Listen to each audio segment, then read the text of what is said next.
Hey guys, and welcome to day one of our Velocity Sports Performance Norwood Shoulder Care Program.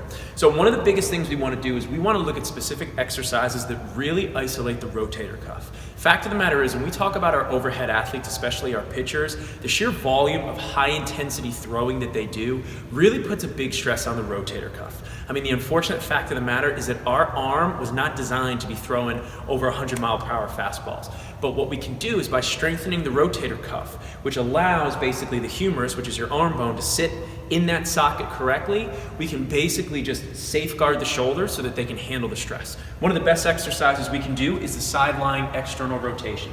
So in order to perform it, you're simply lying on your side, just almost like a mermaid.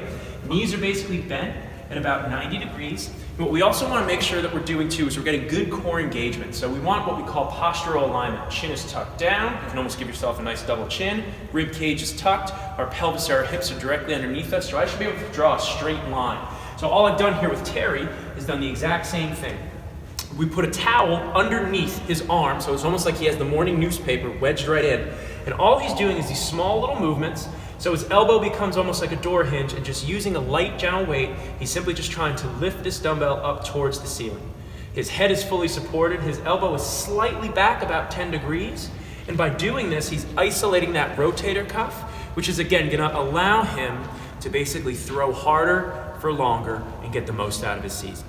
And here we just see an example just on the other side. We simply mirror it. Again, knees are bent, things are stacked, head is relaxed. And then, yep, if you just bring those knuckles up to my hand, just to about there.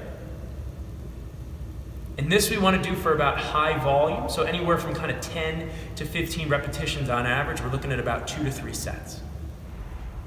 So our second exercise in day one is our bench-assisted YTIs. But even if you don't have a bench, no problem. Let's demonstrate it first as if you do have a bench. So this is great for activating a particular muscle called the lower trapezius. It's this big fan-shaped muscle.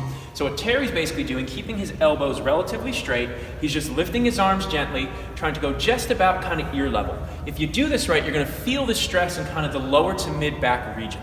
What we're doing is we're training the muscles that basically surround the shoulder girdle, because this works in what we call an upper rotation sequence. So those shoulder blades, when we're doing overhead movements, we want them to rotate around a rib cage the right way. Problem is, if these muscles aren't working right, other things have to kick in, and that's when injuries can occur.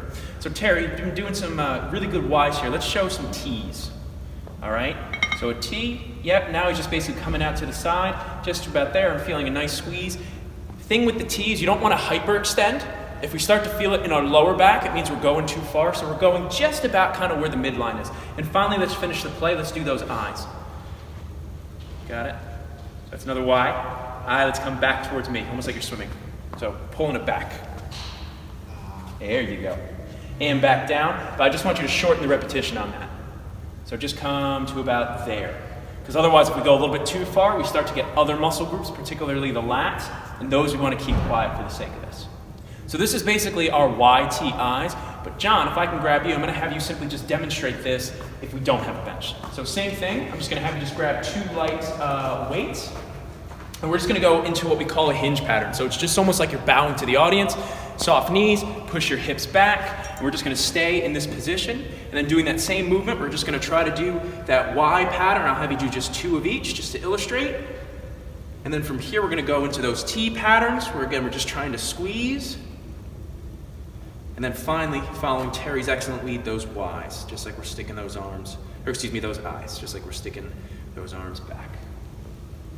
And truth be told, even if you don't have a weight, it's also not a problem. Just this movement is going to get these muscles to engage, and it's going to start retraining the way that your shoulder blade works. So exercise number 3, final one of day one, is we're going to do a foam roller assisted wall slide. So this is great for working a particular muscle group called serratus. So serratus anterior is basically kind of these fan-shaped muscles that surround the ribs. And what these do is these work in conjunction with that lower trapezius and other muscles of the shoulder girdle to again just get good upper shoulder rotation, because at the end of the day, we want to make sure the scapula, the shoulder blade, is doing its job. So the setup for this is pretty simple, and Terry's already doing some great kind of repetitions here.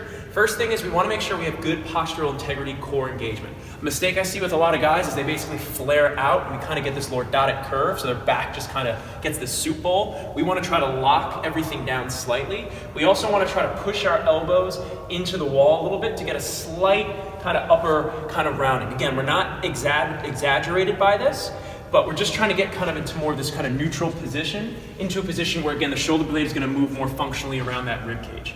So the other thing Terry's doing a great job as well is he's applying some pressure into the foam roller, and he's also basically turning his elbows slightly out so his palms are flared out a little bit. This prevents that shoulder from going into internal rotation.